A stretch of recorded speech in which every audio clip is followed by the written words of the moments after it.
بسم اللہ الرحمن الرحیم۔ السلام علیکم ناظرین، آپ یوٹیوب چینل دیکھ رہے ہیں، میں عمران خان ہوں۔ سب سے پہلے تو آپ کو مفتی تقی عثمانی صاحب کا ایک سٹیٹمنٹ میں سنا دیتا ہوں، تاکہ یہ جو شیعہ سنی والا فساد ایک پاکستان میں لگایا ہوا ہے لوگوں نے، اور وہ بار بار یہ کہتے ہیں جناب کہ یہ شیعہ اور یہ سنی ہے، اور ایران جو ہے وہ ایک شیعہ ملک ہے اور سنی ملکوں کے ساتھ جانا چاہیے۔ یہ لڑائی ہو ہی نہیں رہی شیعہ اور سنی کے اندر۔ مفتی تقی عثمانی صاحب جو سنی مکتبہ فکر کے لوگوں کے ایک بہت بڑے عالم دین ہیں، مفتی ہیں، بڑا نام ہے پاکستان میں ان کا، یہ ان کا سٹیٹمنٹ آپ سن لیں، ذرا تسلی ہو جائے گی بہت سارے لوگوں کی۔ یہ سنیے آپ۔ ایران کے بڑے حصے سے جو شیعہ مذہب رکھتے ہیں، ہمیں عقائد کا اختلاف ہے، لیکن خدا کے بندو یہ دیکھا کرو کہ کس وقت کس بات کا موقع ہے۔ کیا یہ وقت ایسا ہے کہ اس میں شیعہ سنی اختلافات کو ہوا دی جائے؟ کیا امریکہ نے اس لیے حملہ کیا کہ وہ تمہارے عقائد کے خلاف رکھتا تھا؟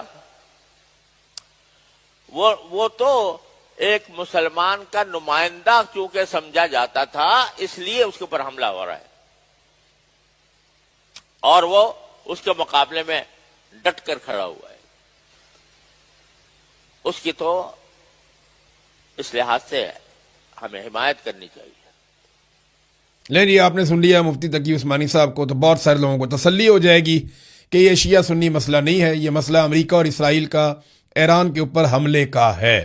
اس حوالے سے میں نے ایک سروے بھی کروایا، اور وہ سروے میں لوگ ووٹ ڈال رہے ہیں، بلکہ آپ یہاں پہ بھی اپنی رائے دے سکتے ہیں۔ ہم وہ رائے شامل ضرور کریں گے اپنے نیکسٹ ویلاگ میں کہ پاکستان کو سعودی عرب کے ساتھ دفاعی معاہدے کے پیش نظر ایران کے ساتھ لڑائی میں اترنا چاہیے یا نہیں اترنا چاہیے۔ اس کے اوپر آپ اپنی رائے دے دیں تو وہ چیزیں بڑی کلیئر ہو جائیں گی۔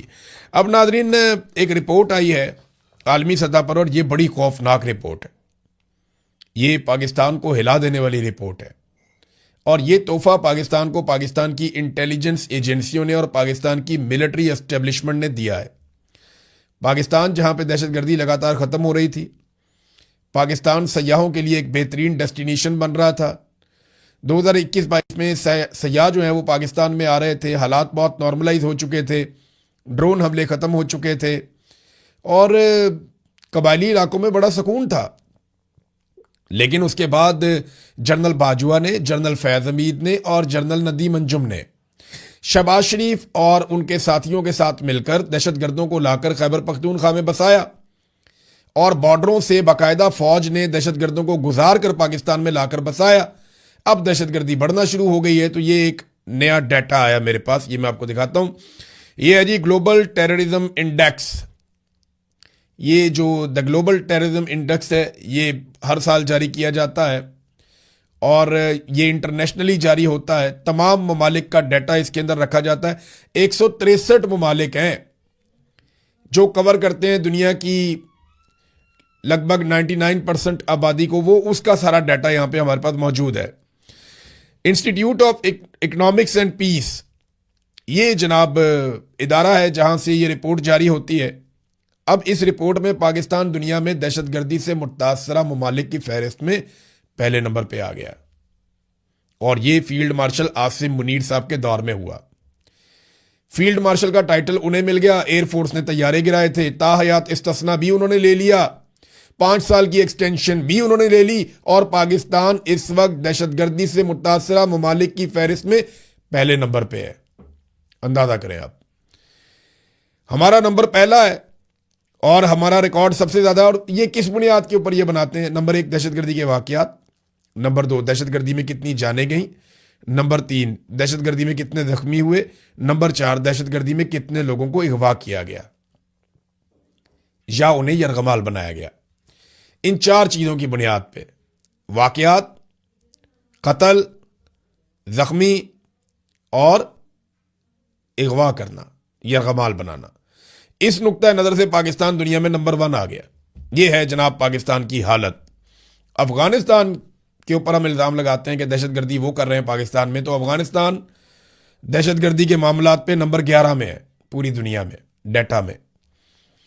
جو شام ہے وہ نمبر 6 پہ ہے، جہاں پہ آپ بدترین، جس کی مثالیں عاصم منیر صاحب، جن ملکوں کی عاصم منیر صاحب نے مثالیں دی ہیں نا کہ آپ لیبیا بن جائیں گے، آپ شام بن جائیں گے، آپ عراق بن جائیں گے, آپ افغانستان بن جائیں گے اگر پاک فوج نہ ہو. تو وہ یہ کہتے تھے نا ہمیں. تو یہ دیکھیں آپ, عراق 16ویں نمبر پہ ہے دہشت گردی کے انڈیکس میں, بھارت 13ویں نمبر پہ ہے, یمن 25ویں نمبر پہ ہے, شام 6 نمبر پہ ہے, اور ایک ملک ہے برکینا فاسو, یہ افریقی ملک ہے, بہت ہی دور دراز, یہ پہلے نمبر پہ تھا پچھلے سال, اس سال یہ دوسرے نمبر پہ آ گیا. 2.25 کروڑ اس کی آبادی ہے, اتنا کوئی بڑا ملک نہیں ہے یہ.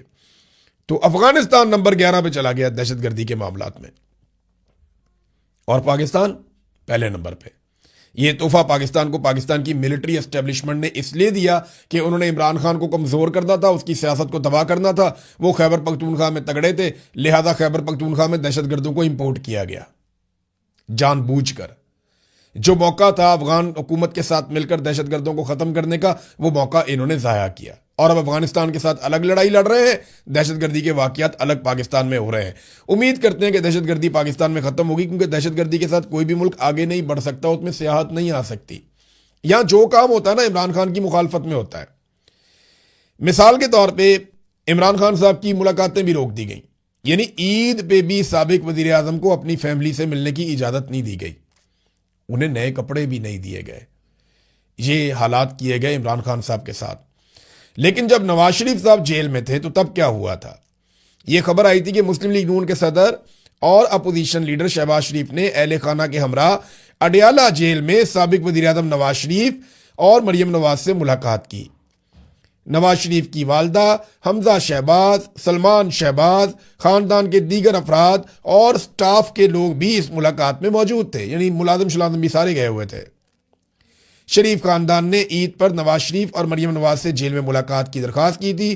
وہاں پہ جناب بہترین ان کو کھانے شانے بھی دیے گئے, وہاں ان کو فیسیلیٹیٹ کیا گیا. پنجاب حکومت نے اس کے لیے اسپیشل انتظامات کر کے اجازت بھی دی تھی. ملاقات کا دن جمعرات کا ہوتا ہے, لیکن اس کے باوجود عید والے دن چھٹی کے باوجود ملاقات کی خصوصی اجازت دی گئی. اندازہ کریں آپ. اور آج ایمان مزاری کو ملاقات کی اجازت نہیں ہے. آج سنم جاوید اور فلک جاوید کے ساتھ بھی یہی ہو رہا ہے. آج عید کی نماز پڑھنے کے لیے بھی شاہ محمود قریشی کو, عمران خان کو, اور جو باقی لوگ ہیں, محمود رشید صاحب ہیں, اعجاز چودھری صاحب ہیں, عمر چیمہ صاحب ہیں, اور دیگر لوگ ہیں, کسی کو بھی نماز عید کی پڑھنے کی اجازت نہیں دی گئی. کیوں؟ کیونکہ عمران خان صاحب کی مخالفت میں یہ سارا کام کیا جا رہا ہے پاکستان میں, اور یہ ملٹری اسٹیبلشمنٹ کر رہی ہے, کوئی اور نہیں کر رہا. حالات پاکستان کے انہوں نے یہاں تک پہنچا دیے ہیں کہ پی ایس ایل کے میچز اب پاکستان میں یہ کھلے سٹیڈیمز کے اندر نہیں کروا پا رہے. یعنی میچ ہوگا لیکن فینز نہیں آئیں گے. بہانے لگاتے ہیں جناب ہم تو بحران سے بچنے کے لیے پیسہ بچا رہے ہیں. لوگ اپنے ٹکٹ جنہوں نے خرید لیے ہیں وہ آ کے تو واپس آنے کے لیے بھی انہوں نے موٹر سائیکل پہ گاڑی پہ آنا ہے, تو وہی ان کو آپ میچ دیکھنے کے لیے آنے دیں. لیکن نہیں, ریزن کچھ اور ہے. یہ کوئی پیسہ ویسا نہیں بچا رہے. پیسہ بچانا ہوتا تو آئی پی پی کے ساتھ جو گھٹیا معاہدے کیے ہوئے ہیں وہ ختم کر دیتے. آئی پی پی جو بجلی پیدا کرتے ہی نہیں ہے, لیکن اس کے باوجود ہم انہیں بل دیتے ہیں, کیونکہ نواز شریف صاحب نے ایسے گھٹیا معاہدے آئی پی پی کے ساتھ کر لیے تھے جو قوم کے گلے کی ہڈی بن گئے. آئی پی پی 1 یونٹ بجلی بناتے ہیں اور 3 یونٹ بجلی کے پیسے لیتے ہیں. کئی آئی پی پی ایسے ہیں جو بجلی بناتے ہی نہیں ہیں اور بجلی کے پیسے لیتے ہیں قوم سے. تو اگر پیسہ بچانا ہے تو وہاں پہ بچاؤ نا, بے شرمی جو وہاں پہ کی ہوئی ہے. اب یہ کہہ رہے ہیں جناب قوم کو ہم اسٹیڈیم میں نہیں آنے دیں گے. وجہ میں آپ کو بتاتا ہوں. پاکستان میں دہشت گردی کے شدید خوفناک خدشات ہیں, اور یہ پاکستان کی اسٹیبلشمنٹ کا دیا ہوا تحفہ ہے. ناکامی ہے پاکستان کی. یہ وزیر داخلہ جو پاکستان کا ہے وہ پاکستان میں اپنی ناکامی کو کہہ رہے جی ہم کیونکہ حالات بچانے کے لیے تو ہم اب کرکٹ کے میدان میں فینس کو نہیں آنے دیں گے.